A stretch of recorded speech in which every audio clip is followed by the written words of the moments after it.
So problem 16 is the first question on the SAT where you have to grid in your answer as opposed to being able to choose a multiple choice answer.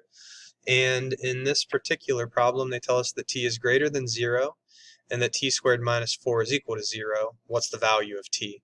So a couple different ways you can think about this. You obviously would want to focus on one or the other, whatever your personal preference is. If you're trying to solve this equation by isolating the variable, you can add the 4 and then you can take a square root. From time to time, when people take a square root, they forget to put the plus or minus out in front of the root when they undo the exponent of 2. That's something that wouldn't have been that big of a deal here because they told you that your answer is positive, so you know your answer is positive too.